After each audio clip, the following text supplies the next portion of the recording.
होने वाला है।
Good morning, sir.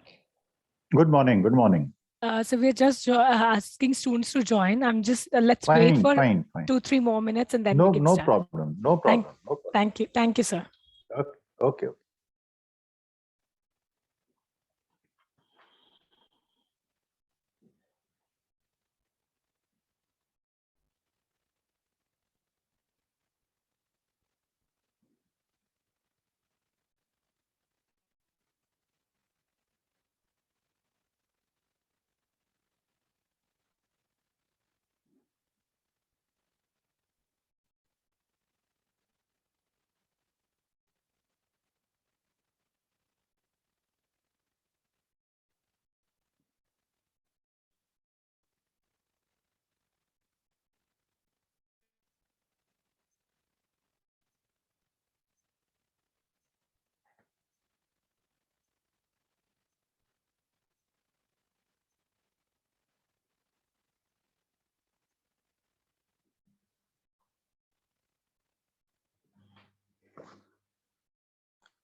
All right.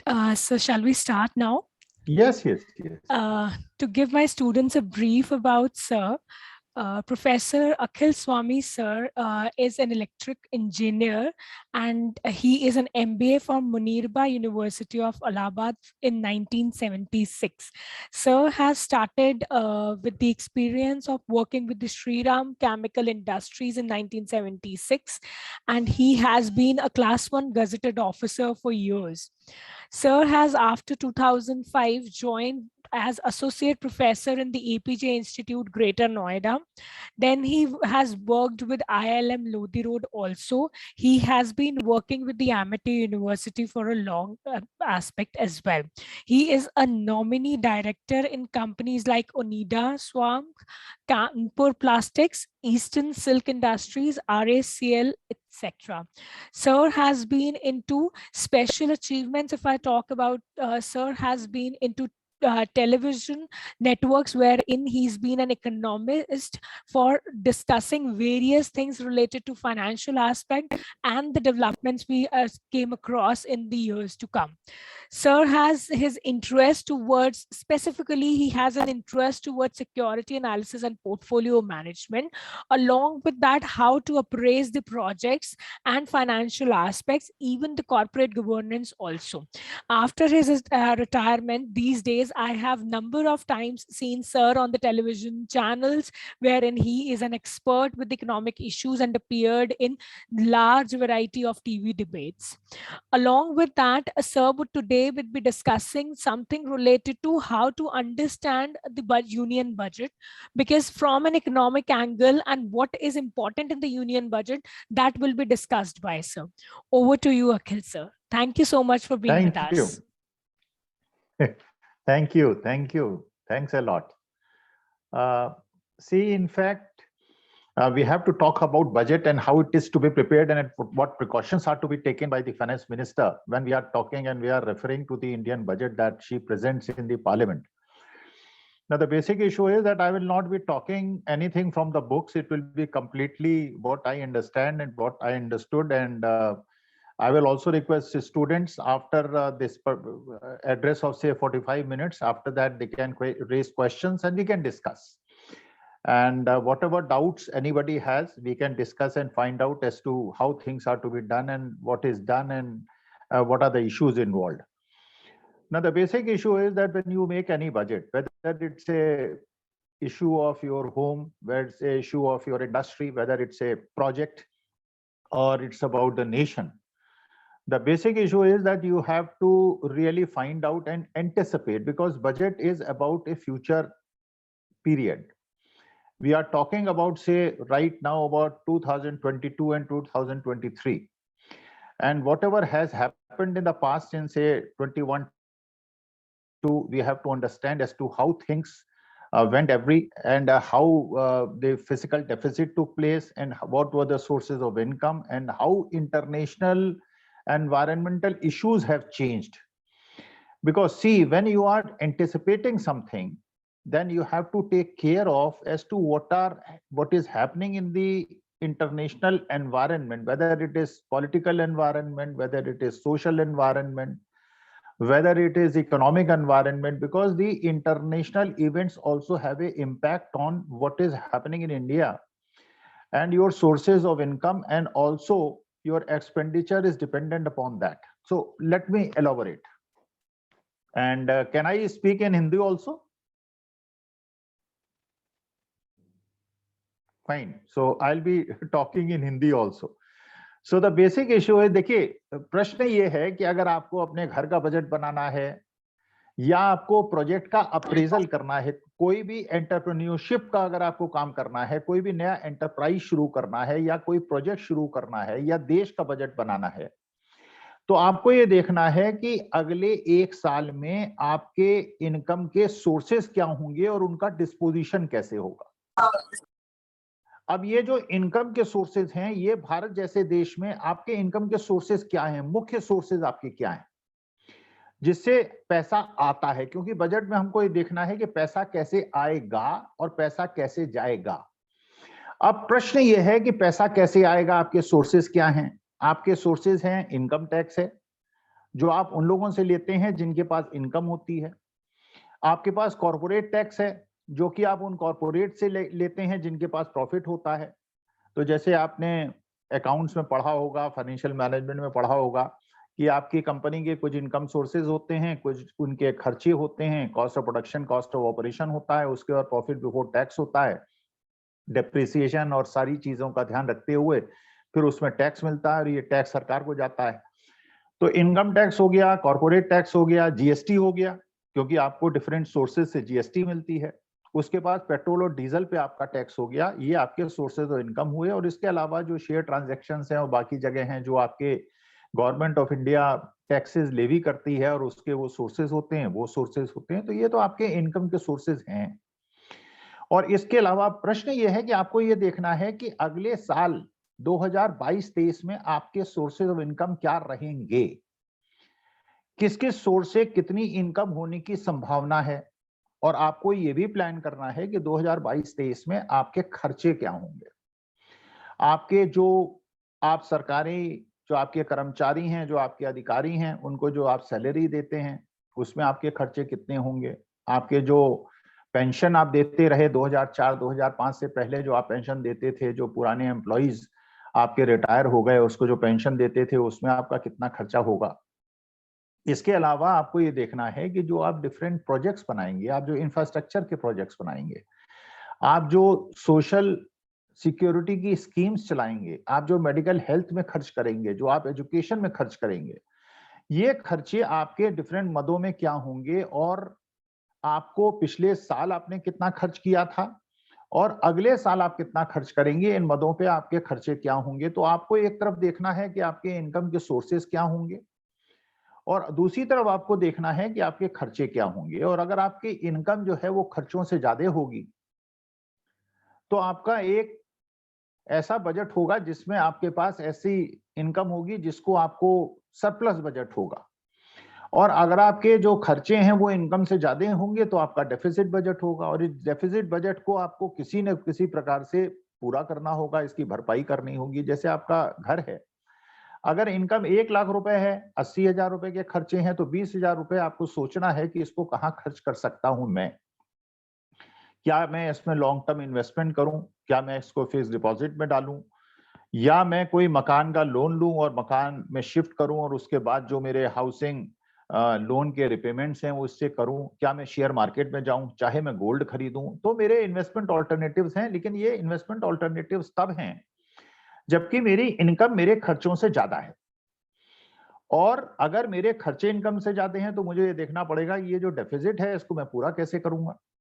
मैं या तो लोन लूंगा, मैं किसी से पैसा मांगूंगा, मैं इंटरेस्ट पे पैसा उठाऊंगा और उसके बाद मैं ये देखूंगा कि ये जो डेफिसिट फाइनेंसिंग है इसके सोर्सेस मुझे कौन सी कम से कम कॉस्ट में मिले जिससे मेरे खर्चे। तो उसमें आपके विभिन्न प्रकार हैं कि अगर आप किस प्रकार के लोन लेते हैं, किस प्रकार के बोरोइंग करते हैं और बोरोइंग के क्या इंटरेस्ट रेट हैं, उनके आपके टैक्स बेनिफिट्स क्या हैं।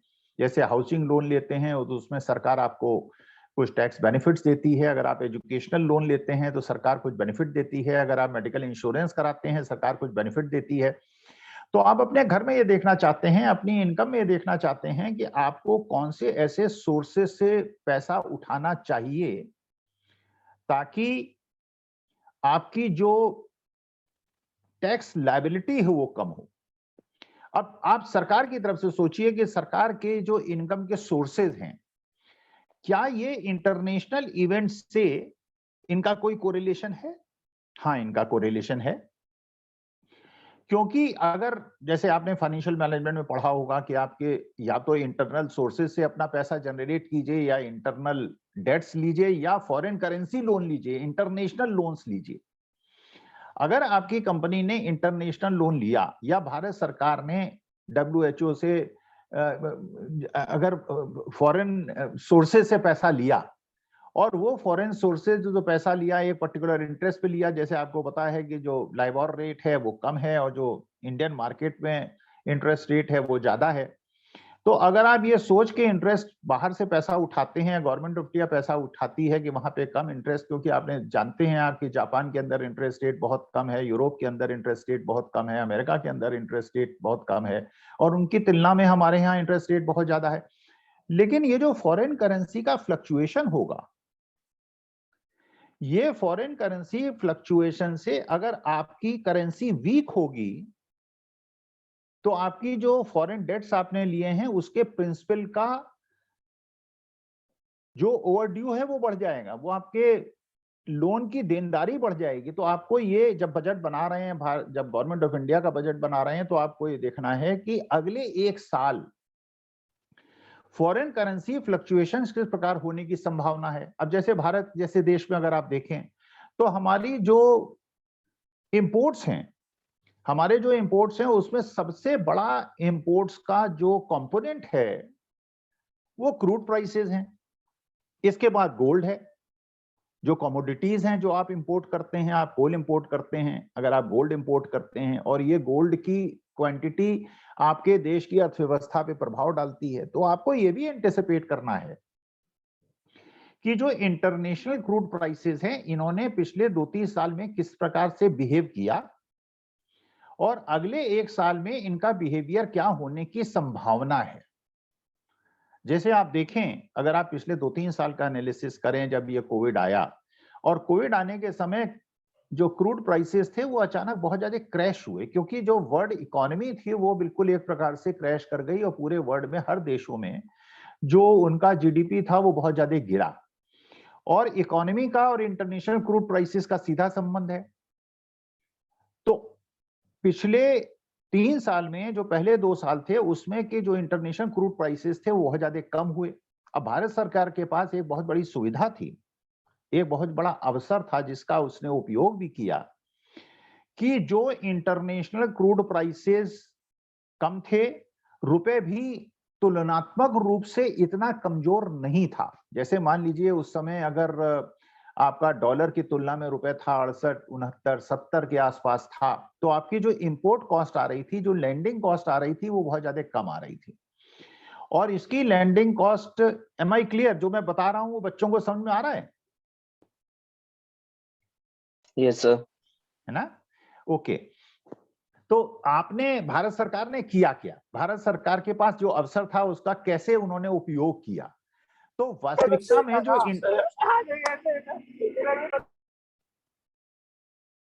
Is it fine? अच्छा, तो जो इंटरनेशनल क्रूड प्राइसेस बहुत ज्यादा कम थे और रुपए भी बहुत ज्यादा वीक नहीं हुआ था। अब ये समझने का प्रयास कीजिए, जब आपका रुपया वीक होगा तो आपके एक्सपोर्ट्स बढ़ेंगे, आपका एक्सपोर्ट जो है वो कॉम्पिटिटिव होगा। लेकिन जब आपका रुपये वीक होगा तो आपके जो इंपोर्ट्स हैं वो महंगे होंगे। तो अगर आपके इंपोर्ट्स महंगे होंगे तो भारत जैसे देश में और जापान और चीन जैसे देश में उसका असर डिफरेंट होगा। जब लोकल करेंसी आपकी कमजोर होगी तो आपके देश में, जो कि इंपोर्ट ओरिएंटेड देश है, भारतवर्ष जो है वो इंपोर्ट ओरिएंटेड देश है, और चीन और जापान जैसे देश हैं ये एक्सपोर्ट ओरिएंटेड देश हैं। आपको पता है कि चीन की जो जीडीपी है उसका कितना बड़ा कंट्रीब्यूशन जो है वो मैन्युफैक्चरिंग से आता है। जापान जो है वो एक्सपोर्ट ओरिएंटेड इकोनॉमी है। तो वो जानबूझ के अपनी करेंसी को बहुत ज्यादा वीक इसलिए नहीं होने देते कि अगर उनकी करेंसी बहुत ज्यादा वीक हो जाएगी तो उनका जो कॉम्पिटिटिवनेस है वो खत्म हो जाएगा। लेकिन हमारे लिए, क्योंकि हम इंपोर्ट ओरिएंटेड इकोनॉमी हैं, हमारे लिए रुपए का वीक होना एक खतरनाक संकेत है। अब आप देखें कि अब भारत सरकार के पास विकल्प क्या है। आपके पास जीएसटी कलेक्शन है, और जीएसटी कलेक्शन जो आप करते हैं वो जीएसटी कलेक्शन आप सारे वर्गों से करते हैं। मतलब जीएसटी में कोई ऐसा भेद नहीं है कि जो अमीर आदमी है वो टैक्स कम ज्यादा देगा और जो गरीब आदमी है वो टैक्स कम देगा। तो ये प्रकार का टैक्स है जो कि सब पे बिना किसी डिस्क्रिमिनेशन के लगता है। इनकम टैक्स जिस पे लगता है, इनकम टैक्स उस पे लगता है जिसकी इनकम होती है। कॉर्पोरेट टैक्स जिस पे लगता है, किस पे लगता है? जिन कॉर्पोरेट्स का प्रॉफिट होता है, और जिन कॉर्पोरेट्स का प्रॉफिट नहीं होता उन पे टैक्स नहीं लगता। तो अगर एमएसएमई बंद होती है या लॉस में जाती है तो उसे कोई फायदा नहीं होता। लेकिन जिन कंपनियों का बहुत ज्यादा प्रॉफिट है उन्हें फायदा होता है। तो अब प्रश्न ये उठता है कि ये जो जीएसटी है, जैसे कहा जा रहा है, सुना जा रहा है, आप भी अखबार में पढ़ रहे होंगे, टीवी में पढ़ रहे होंगे कि जीएसटी कलेक्शन अचानक बढ़ गया। अब आपको कभी कभी दुविधा होती होगी, मुझे भी दुविधा होती है कि एक तरफ आपकी जीडीपी जो है वो बहुत ज्यादा नहीं बढ़ रही, आईआईपी आपका बहुत ज्यादा नहीं बढ़ रहा, क्योंकि जो अभी लेटेस्ट डेटा आया है उसके हिसाब से जो आपका आईआईपी है वो 0.4% बढ़ा है, जो कि बहुत कम है, क्योंकि उसका एक मेजर कंट्रीब्यूशन है। तो एग्रीकल्चर चाहे 3.4 और 4% से बढ़ता भी रहे, आपके देश की जीडीपी तभी बढ़ेगी जबकि मैन्युफैक्चरिंग ग्रोथ होगी और सर्विसेज सेक्टर की ग्रोथ होगी। मैन्युफैक्चरिंग सेक्टर की ग्रोथ एम्प्लॉयमेंट जनरेट करती है, तो आपके बच्चों को नौकरी तब मिलेगी जब इंडस्ट्री अच्छी चलेगी, जब आईटी इंडस्ट्री अच्छी चलेगी तब आपके युवाओं को नौकरी मिलेगी। तो जीएसटी का बढ़ना, अगर आपकी इकोनॉमी में जो इन्फ्लेशन है वो 5% का है, तो 5% का इन्फ्लेशन का मतलब ये हुआ कि आपका जीएसटी कलेक्शन हर साल 5% तो बढ़ना ही बढ़ना चाहिए। अगर उससे ज्यादा बढ़ता है तो खुश होने की बात है। जैसे अभी कल ही डेटा आया, ये इंफॉर्मेशन आई कि जो इन्फ्लेशन है, लेटेस्ट इन्फ्लेशन है वो 6.1% है। अगर इन्फ्लेशन 6.1% है और बैंक में जो हम पैसा डिपॉजिट करते हैं फिक्स डिपॉजिट में, या हम जो एनबीएफसीज में पैसा फिक्स डिपॉजिट में लगाते हैं और उसका इंटरेस्ट हमको 6% मिलता है, तो इसका मतलब जो इनकम डिपॉजिटर्स को जनरेट हो रही है वो नेगेटिव इनकम जनरेट हो रही है। 6% का आपको रिटर्न मिल रहा है और 6.1% का इन्फ्लेशन है। तो जीएसटी का बढ़ना क्या इस कारण से है कि पिछले एक साल में कमोडिटी प्राइसेस बहुत ज्यादा बढ़े हैं। कोई भी कमोडिटी हो, कॉपर हो, निकेल हो, जिंक हो, एल्यूमिनियम हो, आपने देखा, अगर आप लोग रियल एस्टेट में किसी का फैमिली बिजनेस है, अगर आप का जो है और किसी तरह के भी काम में हो, तो आप देखें कि जो आपकी इनपुट कॉस्ट है वो अचानक 30-40% बढ़ गई। तो इनपुट कॉस्ट 30-40% बढ़ने पे कंपनी का प्रॉफिट उसी प्रोपोर्शन में तभी बढ़ेगा जबकि इसको या तो आप कुछ अपने फाइनेंशियल कंट्रोल मेथड्स को बहुत ज्यादा इफेक्टिव बनाएंगे या इस कॉस्ट को आप अपने कंज्यूमर को ट्रांसफर करेंगे। तो ये अब प्रश्न ये है कि जो 2022-23 का आपने बजट बना रहे हैं या बनाने का आपने प्रयास किया, इसमें आपकी प्रायोरिटीज क्या हैं और आपकी प्रायोरिटीज क्या होनी चाहिए और किस प्रायोरिटी का विकल्प चुनने से उसका इंपैक्ट क्या होने वाला है। जैसे मैंने आपको बताया कि इनकम टैक्स आपका सोर्स है, कॉर्पोरेट टैक्स आपका सोर्स है, जीएसटी आपका सोर्स है, पेट्रोल डीजल पे आपका सोर्स है टैक्स, और जो शेयर मार्केट में ट्रांजैक्शंस होते हैं वो सोर्सेज हैं आपके, इंपोर्ट ड्यूटी जो आप लगाते हैं वो आपके सोर्सेज हैं। तो ये आपको देखना है कि इनकम टैक्स और कॉर्पोरेट टैक्स वो दे रहा है जिसके प्रॉफिट्स हैं, जीएसटी वो दे रहा है जिसको चाहे प्रॉफिट हो या लॉस हो, गरीब हो या अमीर हो या मध्यम वर्ग हो, सबको एक ही प्रकार का टैक्स देना पड़ेगा। तो अगर आपने इनकम टैक्स नहीं बढ़ाया, अगर आपने कॉर्पोरेट टैक्स नहीं बढ़ाया, हाँ ये बात मानी जा सकती है कि कॉर्पोरेट टैक्स को आपको दूसरे देशों के जो कॉर्पोरेट टैक्स हैं उनसे कंपैरेटिव रखना पड़ेगा, इसलिए, वरना जो फॉरेन इन्वेस्टर है वो भारतवर्ष में नहीं आएगा। लेकिन देखिए प्रश्न ये है, पिछले 20-25 साल से, 40 साल से बल्कि, अगर आप हिंदुस्तान की एक कंपनी का प्रॉफिट एंड लॉस अकाउंट और यूरोप और अमेरिका और जापान की एक कंपनी का प्रॉफिट एंड लॉस का एनालिसिस करें, तो आप ये पाएंगे कि भारतवर्ष में इंटरेस्ट हमेशा ही ज्यादा रहा है। हमारी टेक्नोलॉजी आज से 25-30 साल पहले इंफीरियर थी, लेकिन आज हम कॉम्पिटिटिव हैं, टेक्नोलॉजी के मामले में हम कॉम्पिटिटिव हैं। हमारे यहाँ फायदे क्या हैं, हमारे यहाँ एडवांटेज क्या है कि हायर इंटरेस्ट रेट के बावजूद हम लोग कॉम्पिटिटिव हैं, और जो सारे देश हैं वो अपनी इंडस्ट्री को भारत में लगाना चाहते हैं और एफडीआई इन्वेस्टमेंट आपके देश में आ रहा है। उसका मुख्य कारण ये है कि हमारी जो सैलरी इन वेजेस कॉस्ट है बहुत कम है। अगर एक अमेरिकन आईटी कंपनी अपने बच्चे को एम्प्लॉयमेंट देती है, अमेरिकन बच्चे को एम्प्लॉयमेंट देती है, तो वो $8-9 हज़ार पर मंथ उसको देना पड़ता है, और भारत में अगर $1,000 भी ये बच्चे को मिल जाता है, एक आईटी प्रोफेशनल को जो उससे कम नहीं है ज्ञान में, उसको परेशानी नहीं होती, वो बड़े सुख से अपना जीवन व्यतीत करता है।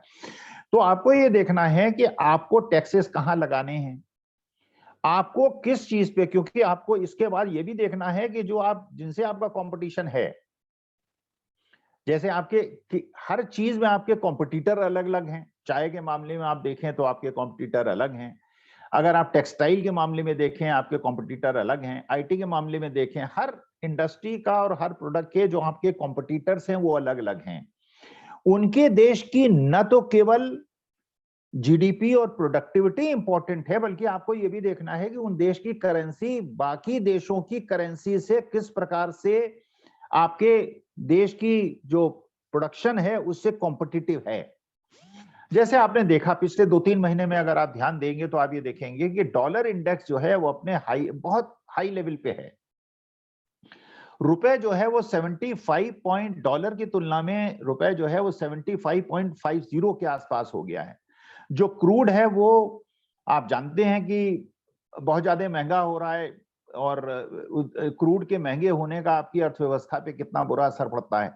तो क्रूड का महंगा होना और आपकी करेंसी का वीक होना एक चिंता का विषय है। इसके अलावा आपको ये देखना है कि पिछले 1 साल के अंदर या पिछले 2 साल के अंदर जो कोविड पीरियड में आपकी कौन सा ऐसा सोशल सेगमेंट है जिसको सबसे ज्यादा आघात हुआ है। जैसे बड़ा डिस्कशन होता है, लोग अलग अलग तरह की बात करते हैं। कोई कहते हैं ऐसा हमारी जो जीडीपी में 8% का ड्रॉप हुआ और उसके बाद वी शेप रिकवरी हुई, लेकिन स्टूडेंट्स हैं, उनके अपने बिजनेसेस होंगे, इंडस्ट्रीज होंगी, तो उन्होंने देखा होगा कि कुछ इंडस्ट्रीज में तो वी शेप रिकवरी हुई, लेकिन कुछ इंडस्ट्री में अभी भी रिकवरी नहीं हुई। जैसे बीच में थोड़े दिन जब मार्केट खुला तो एविएशन इंडस्ट्री भी थोड़े अच्छी स्थिति में आई, होटल इंडस्ट्री भी आई, रेस्टोरेंट इंडस्ट्री भी आई, लेकिन इन लोगों को कष्ट हुआ। और आपने ये देखा कि जब आपकी इंडस्ट्री को कष्ट होता है, आपकी इंडस्ट्री में इनपुट कॉस्ट बढ़ जाती है और आपका कैपेसिटी यूटिलाइजेशन कम हो जाता है, तो आपके राहत के लिए सरकार क्या कर सकती है और सरकार को क्या करना चाहिए। जैसे मान लीजिए आपका ब्रेक इवन पॉइंट 60% है और आपकी जो इंडस्ट्री का कैपेसिटी यूटिलाइजेशन है वो 75% रहा था, इसलिए आप प्रॉफिट में थे, आपको कोई परेशानी नहीं होती थी। जो आपके इक्विटी होल्डर्स थे उनको भी अच्छा डिविडेंड देते थे, उनको भी अच्छा रिटर्न मिलता था, और जो आपके लेंडर्स थे उनके इंटरेस्ट का पेमेंट करने में भी आपको समस्या नहीं होती थी, और उनका जो प्रिंसिपल रिपेमेंट था उसको भी करने में आपको कोई समस्या नहीं होती थी।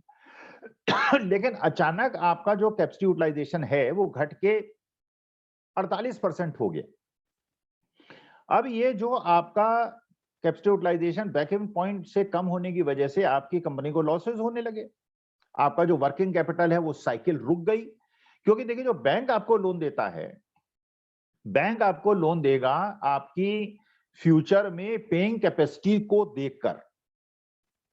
अगर आप वर्किंग कैपिटल लोन लेने किसी बैंक में जाएंगे तो वो देखेगा कि आपके फ्यूचर कैश फ्लोज कैसे होंगे, आपका कैपेसिटी यूटिलाइजेशन का बिहेवियर क्या है, आपकी मार्केट में डिमांड क्या है, मार्केट में जो एनवायरमेंटल सिचुएशन है उसके हिसाब से डिमांड अगले 2-3 साल में कैसे बिहेव करेगी, तब आपकी वर्किंग कैपिटल लिमिट बढ़ाएगा, ऐसे वर्किंग कैपिटल लिमिट नहीं बढ़ाएगा। और अगर मान लीजिए वो आपको एडिशनल लोन दे भी दे, क्योंकि जो आपकी एग्जिस्टिंग यूनिट है उसकी कुछ इनकम है और उस इनकम में से एक पर्टिकुलर पोर्शन आप अपने इंटरेस्ट और प्रिंसिपल के रिपेमेंट में करते हैं। अगर आपको एडिशनल लोन मान लीजिए बैंक दे भी दे, या आप किसी सोर्सेस से उस पैसे को रेस कर भी लें, तो आपको ये देखना है कि अगले 1-2 साल में जो एडिशनल लोन आपको दिया है उसका भी इंटरेस्ट और प्रिंसिपल का रिपेमेंट आपको करना पड़ेगा, साथ ही साथ की जो एग्जिस्टिंग लोन्स आपने ले रखे हैं उनका रिपेमेंट आपको करना पड़ेगा। तो जो अगर आप फॉरेन करेंसी लोन लेते हैं या फॉरेन लाइन ऑफ क्रेडिट लेते हैं और बाहर से आप अपना पैसे सोर्सेज जो है उनको रेस कर लेते हैं, तो ऐसी स्थिति में आपको ये देखना पड़ेगा कि जो आपकी इनकम जनरेशन है, आपके जो सोर्सेज ऑफ इनकम है वो इतने बढ़ जाएं कि जो आपके एग्जिस्टिंग लोन्स हैं उनको भी आप रिपे कर पाएं, और जो एडिशनल लोन आप उठा रहे हैं उसको भी रिपे करने की आपकी सिचुएशन बन सके, जिससे कि आप डिफॉल्टर ना बने, ना इंटरनेशनल वर्ल्ड में आप डिफॉल्टर बने, और आपने जो इंडियन सोर्सेज से पैसा उठाया है वो आप डिफॉल्टर ना बने। जैसे घर की ही स्थिति अगर आप लेते हैं तो आपकी इनकम अगर 1 लाख रुपए है और आपका खर्चा 1,20,000 रुपए है और 20,000 के लिए एडिशनल लोन आप ले लेते हैं, तो आपको ये देखना पड़ेगा कि जो 20,000 का मैं लोन ले रहा हूं इसका रिपेमेंट मुझे करना है और मुझे डिफॉल्टर न बनने के लिए आवश्यक है कि अगले 1-2 साल में मेरी इनकम इतनी ज्यादा बढ़ जाए कि मैं एग्जिस्टिंग लोन्स भी रिपे कर पाऊं और इसको भी रिपे कर पाऊं। तो अब बेसिक इशू ये है कि ये जो आपके बजट के इश्यूज हैं, अब जीएसटी जीएसटी किस पे लगाई जाए, किस पे कम की जाए, किस पे बढ़ाई जाए, क्योंकि जैसे अगर विभिन्न सेगमेंट्स की हम बात करें, जैसे एग्रीकल्चर की बात करें, हम एमएसएमई की बात करें, हम लार्ज कॉर्पोरेट्स की बात करें, क्योंकि आपने ये देखा है पिछले 1-2 साल के अंदर कि बड़ी कंपनियों का जो मार्केट कैपिटलाइजेशन, जो लिस्टेड कंपनीज हैं उनका मार्केट कैपिटलाइजेशन 2 गुना 3 गुना हुआ है। अब ये बड़ी अचंभे की बात है, ये बड़ा सोचने की बात है कि ऐसी स्थिति क्यों आई कि एक तरफ तो वर्ल्ड इकोनॉमिक ऑर्डर डिस्टर्ब था, इकोनॉमी वर्ल्ड की अच्छी नहीं चल रही थी, भारतवर्ष की इकोनॉमी भी अच्छी नहीं चल रही थी, इसके बावजूद शेयर मार्केट इतना ऊपर क्यों चला गया? शेयर मार्केट जो ऊपर गया उसके जो 2-3 मुख्य कारण हैं, वो एक मुख्य कारण ये है कि जो विश्व बाजार थे, जो अमेरिका था, यूरोप था, चाइना था, इन्होंने अपने कंज्यूमर्स के हाथ में पैसा पंप इन किया, कंज्यूमर्स को घर बैठे पैसा दिया। क्यों पैसा दिया?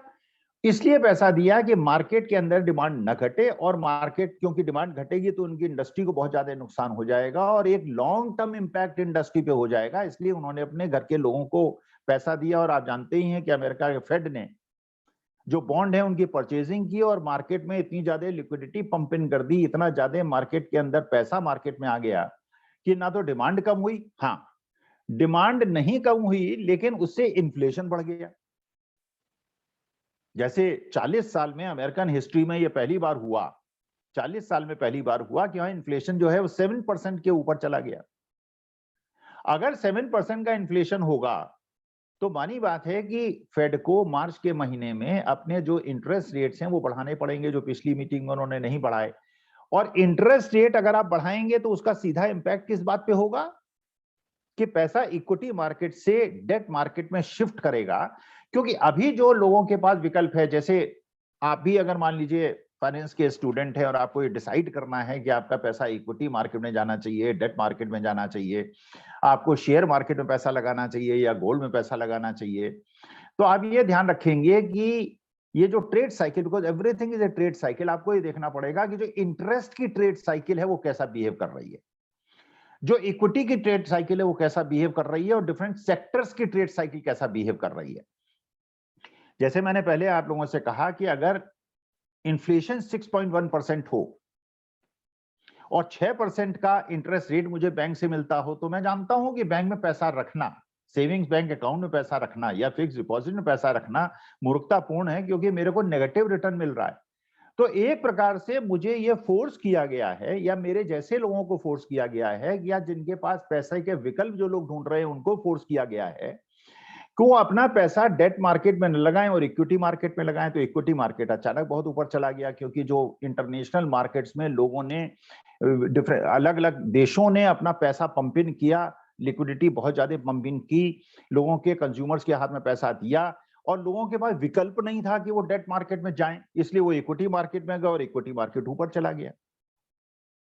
एक और सोर्स है गवर्नमेंट ऑफ इंडिया के पास, एक और सोर्स है। अब जैसे गवर्नमेंट, मैंने आपसे कहा कि गवर्नमेंट ऑफ इंडिया के पास अब ये पता है गवर्नमेंट ऑफ इंडिया को कि अगले 1 साल में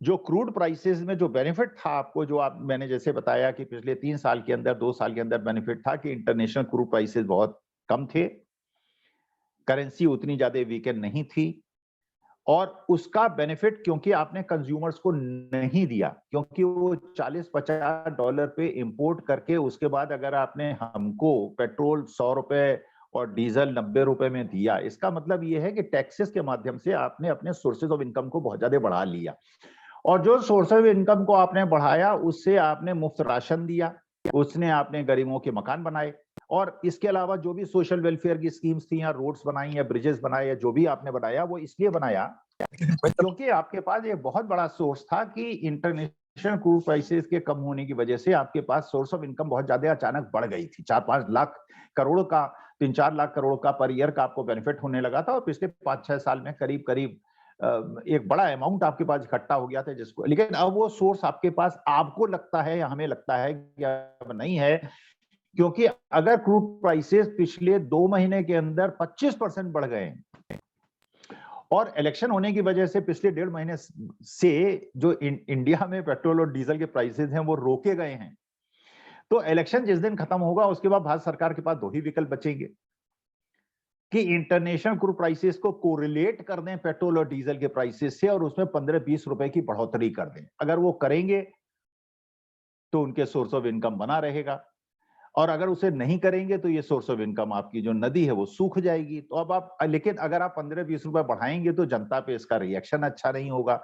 एक तो जनता की जो इनकम है, जो उसकी सैलरी कट्स हैं या उसके इंक्रीमेंट न होने की वजह से मध्यम वर्ग और जो अल्प मध्यम वर्ग है बहुत ज्यादा परेशान है, तो बहुत ज्यादा परेशान होगा, तो आपके हाथ बंधे हुए हैं।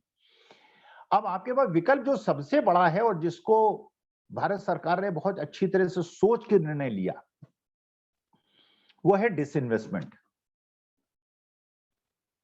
जो पीएसयू कंपनी के शेयर सरकार के हैं, जैसे मान लीजिए एलआईसी का आईपीओ आने की बात हो रही है और 5% का ही जो डिसइन्वेस्टमेंट होगा, उससे अंदाजा लगाया जाता है कि जो मार्केट कैपिटलाइजेशन एलआईसी का हो जाएगा वो रिलायंस इंडस्ट्रीज से भी ज्यादा हो जाएगा,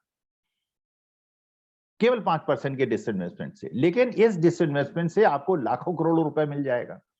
तो अगर ये सरकारी कंपनियों का विनिवेश आप करेंगे, अगर इसका डिसइन्वेस्टमेंट करेंगे तो आपको 5-6 लाख करोड़ मिलने में कोई परेशानी नहीं होगी। तो जो आपको इनकम टैक्स न बढ़ाने से या कॉर्पोरेट टैक्स न बढ़ाने से या पेट्रोल डीजल पे टैक्स के बहुत ज्यादा संभावना न होने के बावजूद आपको एक सोर्स ऑफ इनकम मिल जाएगा, जिसको आप डेवलपमेंट वर्क में और ब्रिजेस बनाने में और रोड्स बनाने में खर्च कर पाएंगे। लेकिन यहाँ पे एक चीज आगाह करना चाहता हूं मैं आपको, अब सिक्योरिटी एनालिसिस पोर्टफोलियो मैनेजमेंट के भी स्टूडेंट होंगे। जो मार्केट में, इंटरनेशनल मार्केट में लिक्विडिटी बहुत ज्यादा थी, जिसके वजह से फॉरेन इंस्टीट्यूशनल इन्वेस्टर जो हैं वो हर जगह इन्वेस्ट कर रहे थे। लेकिन पिछले 3 महीने में आपने देखा होगा कि एफआई का, एफपीआई का जो भारत के शेयर मार्केट में बहुत ज्यादा उन्होंने पैसा निकाला है। 1000 करोड़, 2000 करोड़, 3000 करोड़, 4000 करोड़ हर दिन वो निकालते रहे, और डीआई जो इंडियन इंस्टीट्यूशंस थे वो करीब करीब उसी अनुपात में शेयर खरीदते रहे, जिससे मार्केट बहुत ज्यादा नहीं गिरा। जैसे आपने देखा कि जिस प्रकार से सोमवार को मार्केट क्रैश किया, अगर आप देखें तो एफआईज ने बहुत बड़ी सेलिंग की और इंडियन इंस्टीट्यूशन ने बहुत ज्यादा बाइंग की, तो मार्केट बहुत ज्यादा गिरा, लेकिन उतना नहीं गिरा जब गिर सकता था अगर इंडियन इंस्टीट्यूशन न खरीदते। तो प्रश्न यह है कि आपको आईपीओ की जो प्राइसिंग है वो किस बात पे डिपेंडेंट है। जैसे अब रूस और यूक्रेन का आप देख रहे हैं, आप यूरोप और अमेरिका और रूस के बीच में, चाइना रूस एक तरफ और बाकी यूरोप और अमेरिका एक तरफ, एक टेंशन क्रिएट हो रही है। उसकी वजह से जो इंटरनेशनल क्रूड प्राइसेस बढ़ते जा रहे हैं। तो जब आप बजट बनाते हैं या करते हैं तो आपको ये नॉन बजटरी, जिसको आपने सोचा नहीं था, उस प्रकार के खर्चे आने की संभावना है, तो आपको ये देखना पड़ेगा कि ये जो संभावना है ये आपके बजटरी रिसोर्सेज पे किस प्रकार से अंतर डालती है। जैसे अगर आप प्रोजेक्ट अप्रेजल फाइनेंस के स्टूडेंट हैं, कुछ होंगे बच्चे जरूर होंगे प्रोजेक्ट अप्रेजल फाइनेंस के स्टूडेंट्स, तो जब आप किसी प्रोजेक्ट का प्रोजेक्ट कॉस्ट एस्टिमेट करते हैं, जैसे अगर मान लीजिए आप अपनी एंटरप्राइज खड़ी करना चाहते हैं या कोई नया प्रोजेक्ट लगाना चाहते हैं, तो आप देखते हैं लैंड एंड साइट डेवलपमेंट होता है, बिल्डिंग एंड सिविल वर्क्स होता है, प्लांट एंड इक्विपमेंट होता है, मिसलेनियस फिक्स एसेट्स होते हैं, इंटरेस्ट ड्यूरिंग कंस्ट्रक्शन पीरियड होता है, एस्केलेशन एंड कंटिंजेंसी होता है। एस्केलेशन का मतलब यह है कि जब तक आपका ये प्रोजेक्ट बन के तैयार होगा, इस बीच में हर चीजों के दाम बढ़ेंगे या घटेंगे, जो भी होगा, और आपको इसका प्रोविजन रखना है, क्योंकि प्रोजेक्ट कॉस्ट का सही एस्टिमेशन होना बहुत आवश्यक है। अगर ये ओवर एस्टिमेट हो गया तो भी परेशानी है, अंडर एस्टिमेट हो गया तो भी परेशानी है, और आपको कंटिंजेंसी का भी ध्यान रखना पड़ेगा। क्योंकि कुछ चीजें ऐसी होंगी जो आप नहीं सोचेंगे कि प्रोजेक्ट में इस प्रकार की कॉस्ट इनकर होगी और ये प्रोजेक्ट कॉस्ट जो है वो आपकी बढ़ जाएगी, और अगर उसके सोर्सेज ऑफ फाइनेंस आपके पास नहीं होंगे तो आपका प्रोजेक्ट जो है वो हाफ पे रुक जाएगा। तो ना आपको ओवर फाइनेंसिंग करनी है ना अंडर फाइनेंसिंग करनी है। अब मैं बात कर रहा था आईपीओ की। सिक्योरिटी एनालिसिस पोर्टफोलियो मैनेजमेंट के जो स्टूडेंट्स होंगे उन्हें पता होगा अर्निंग पर शेयर के बारे में, उनको पता होगा प्राइस अर्निंग रेशियो के बारे में। तो अब सवाल यह है कि अगर हिंदुस्तान की इंडस्ट्री का प्राइस अर्निंग रेशियो कम है, अगर मान लीजिए आपका प्राइस अर्निंग रेशियो 20 है, इसका मतलब जो ज्यादातर जो शेयर्स हैं उनका जो इंडेक्स है, जो उनका निफ्टी में रिप्रेजेंटेशन है या सेंसेक्स में है या निफ्टी और उसमें निफ्टी में नहीं है, सेंसेक्स में नहीं है, उन कंपनियों का भी जो अर्निंग पर शेयर की तुलना में मार्केट में प्रिवेलिंग प्राइस है वो कम है। और अगर प्राइस अर्निंग रेशियो ज्यादा है, प्राइस अर्निंग रेशियो मान लीजिए 40 पे पहुंच गया है, इसका मतलब यह है कि जो अर्निंग पर शेयर है उसके तुलना में जो मार्केट है, जो शेयर मार्केट है, वो ज्यादा उसको महत्व दे रहा है, इसलिए उसको 40 गुना दाम दे रहा है। और जब प्राइस अर्निंग रेशियो 20 का है तो इसका माने मार्केट मल्टीपल जो है वो 20 का है। अब जो भारत सरकार को डिसइन्वेस्टमेंट से पैसा मिलेगा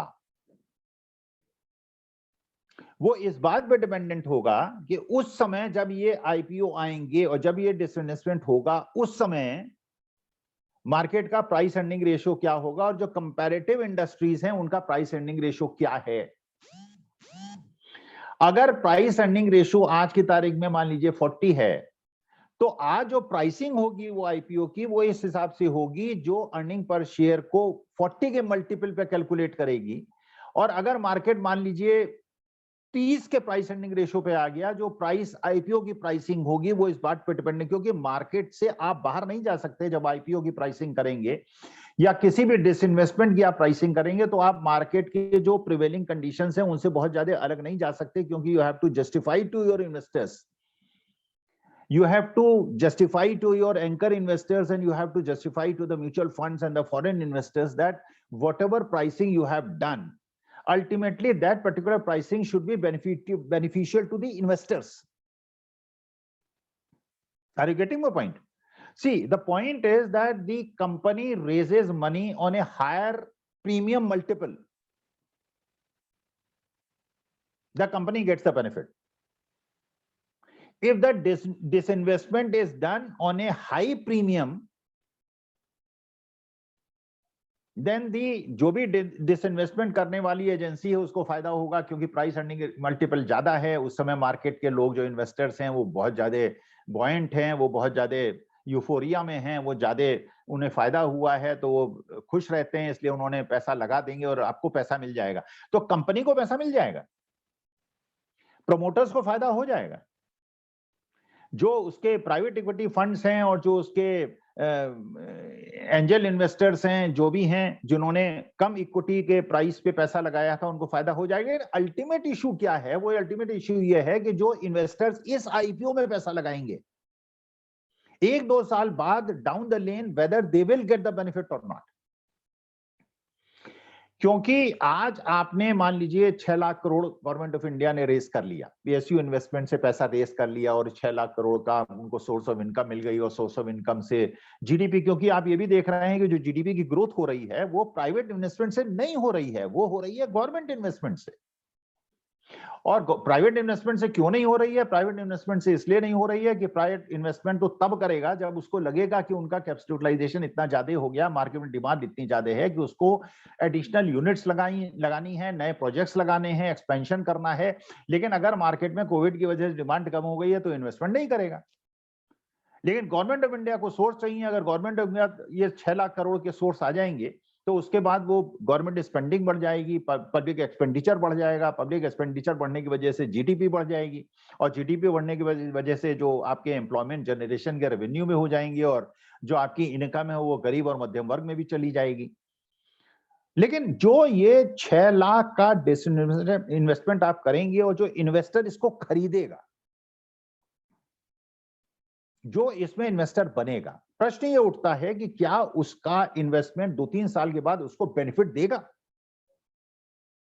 अगर मान लीजिए 2000 रुपए का आईपीओ डिसइन्वेस्टमेंट पे आता है और मुझे हर साल 10% का रिटर्न मिलता है, तो मुझे कोई परेशानी नहीं है।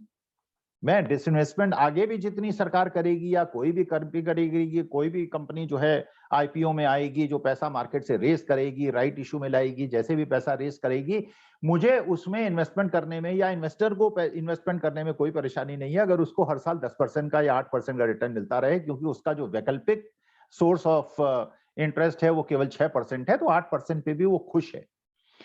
लेकिन अगर उसको लॉस हुआ,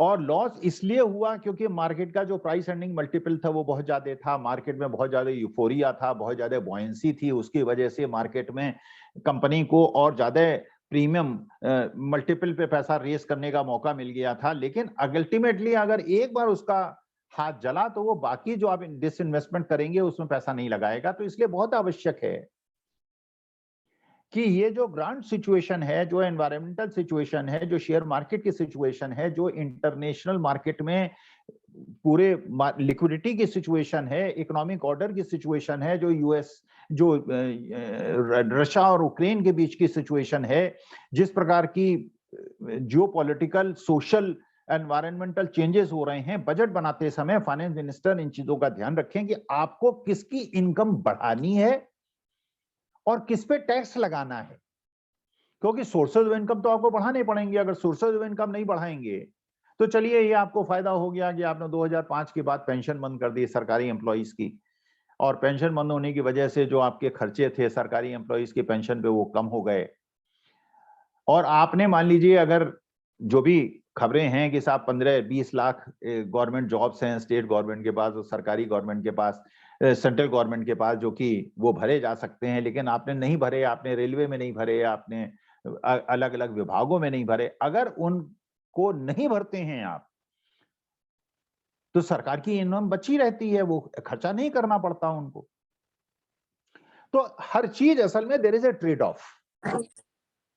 In management, you have to really understand that every decision that you take in life, there is a trade-off.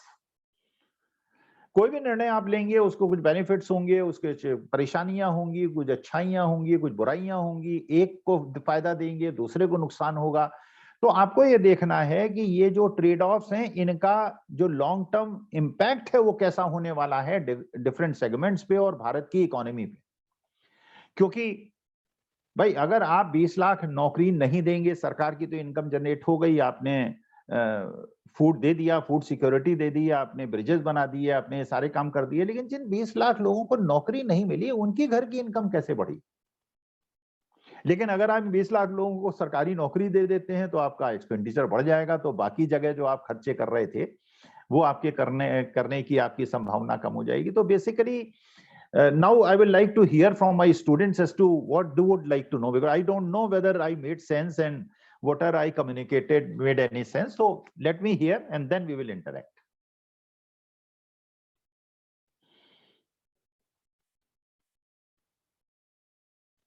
Yes.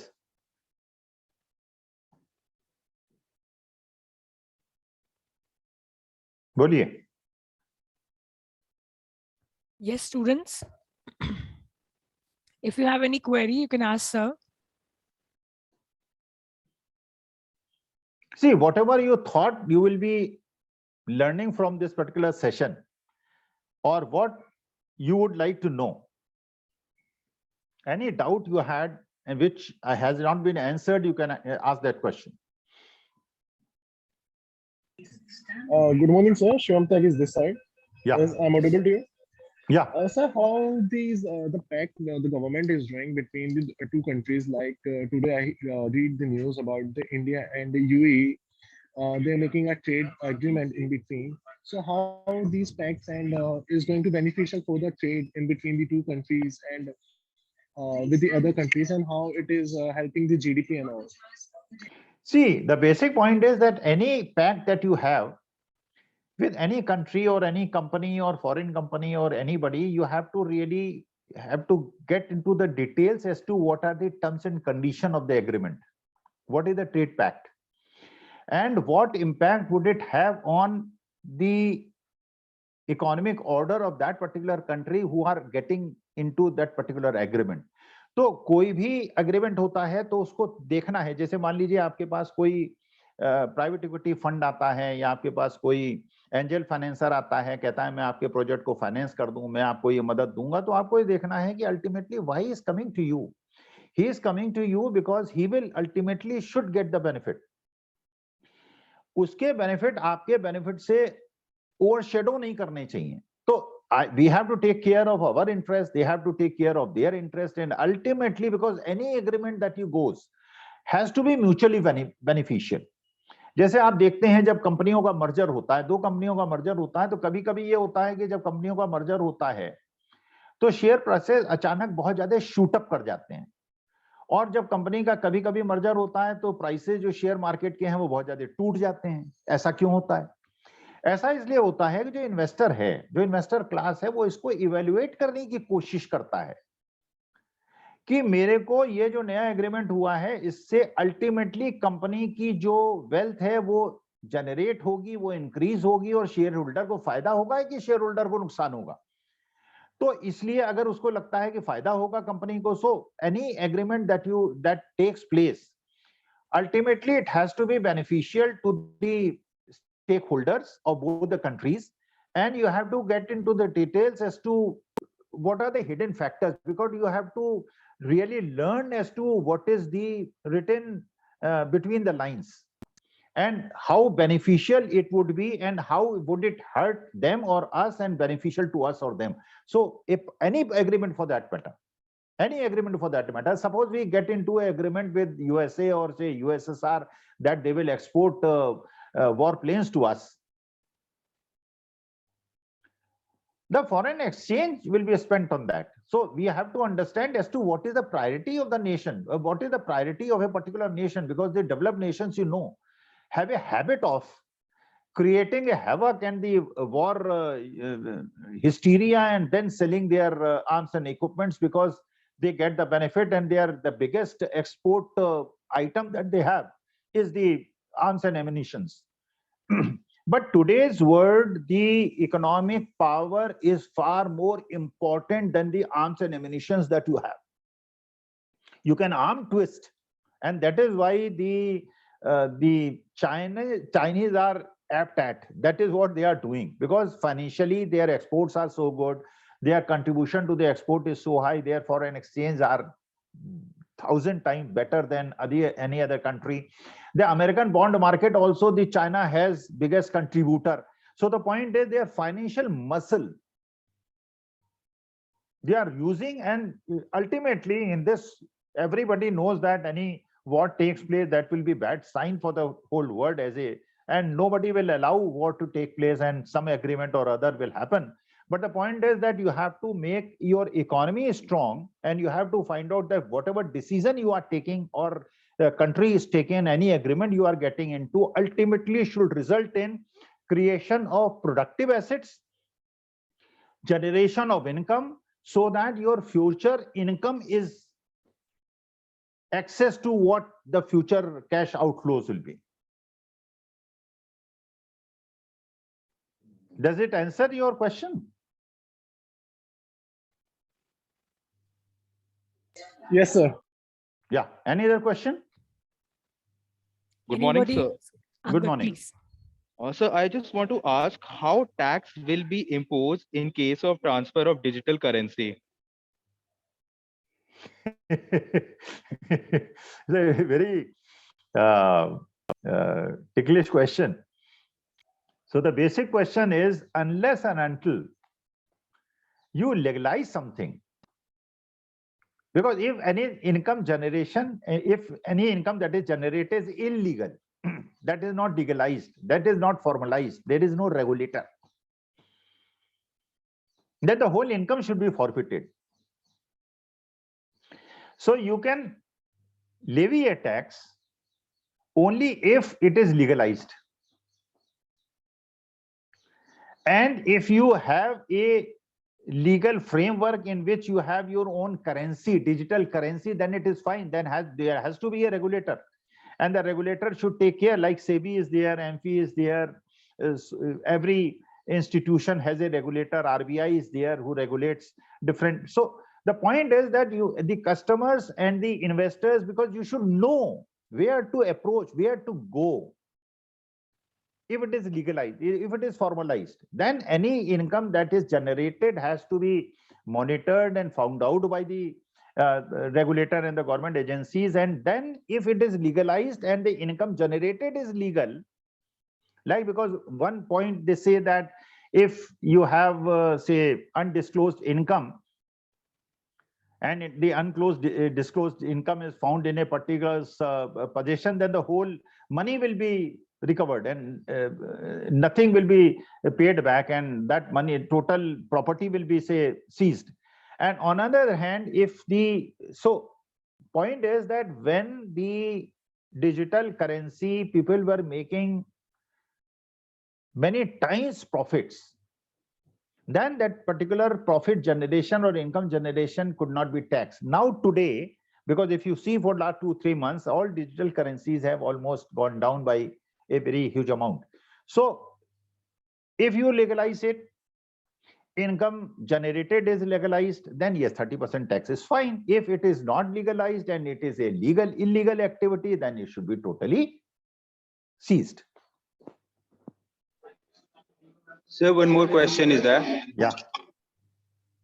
So even in case of illegal income also, we will have to pay tax. That's the government say. If we didn't consider it, then the budget, what the government has proposed this year, is not going to be the true one.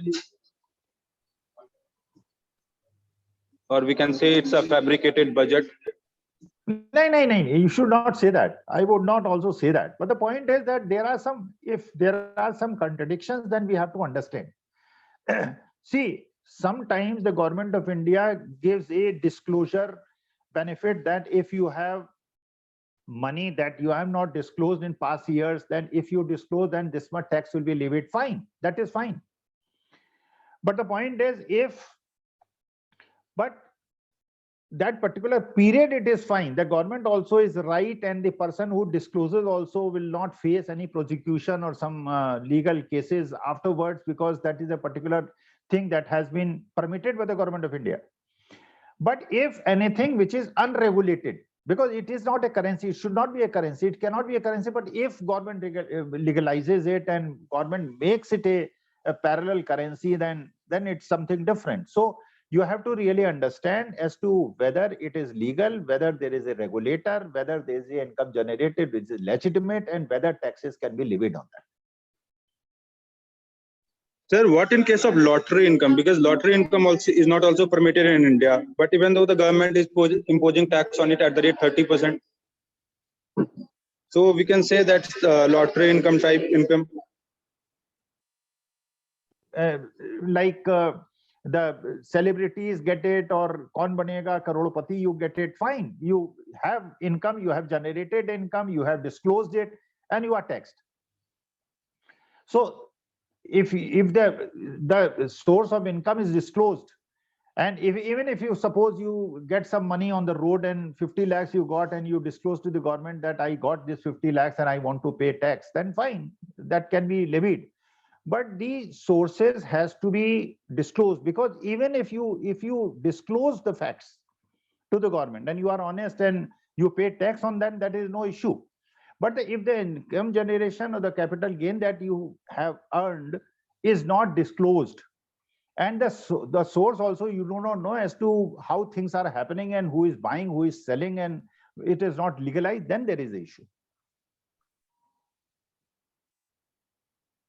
Sir, one last question. Yeah. Sir, the government says that the digital currency will be as an asset in India. And if suppose the government legalize it this year from 1st of April, so we are going to pay a tax in the next finance assessment year. So in which head we should be taxing it, under section 50, or we should be considering it as an income from other sources? See, that has to be found out in the details of the proposal that is brought. See, ultimately, if you don't know as to what the government is proposing to do, first the draft should come. And if the draft comes, then we understand as to what the government intention is, as to what they want to do. And then we will go ahead and find out as to how it will be taxed and things will be done. Okay, sir. Thank you. I hope everybody has got a good reply to their questions. And this was, I believe, amazing session where students have also participated. What about your aspect, sir? Akhil, sir? नहीं, मेरे को तो देखिए वास्तविकता ये है कि मुझे तो स्टूडेंट से इंटरेक्शन हमेशा अच्छा लगता है। बिल्कुल, बिल्कुल सर। और जो जी। सबसे ज्यादा अच्छी चीज मुझे जीवन में लगती है और अभी भी लगती है, अब तो 70 साल की उम्र हो रही है, वो जी इन सर। बच्चों से इंटरेक्शन करना है। Yes, sir. Because But that also push us to actually work out the interactions. So we actually go towards the discussion and then the learning enhances. So Right, any sir? other question that the students have, say not something about the budget or something about the project appraisal or finance or security analysis or anything else, which I know, because if I do not know that particular topic, I will frankly say that I don't know that. लेकिन security analysis पे अगर कोई प्रश्न है तो बच्चे वो भी पूछ सकते हैं। So अगर मुझे actually, पता होगा तो मैं बताऊंगा। right, sir. No, sir. You've been so learned. You must be knowing it. The only point is that these students are first-year students, so they have not studied security analysis as yet. So abhi they are studying financial markets. Like we are just starting with the financial markets and financial system.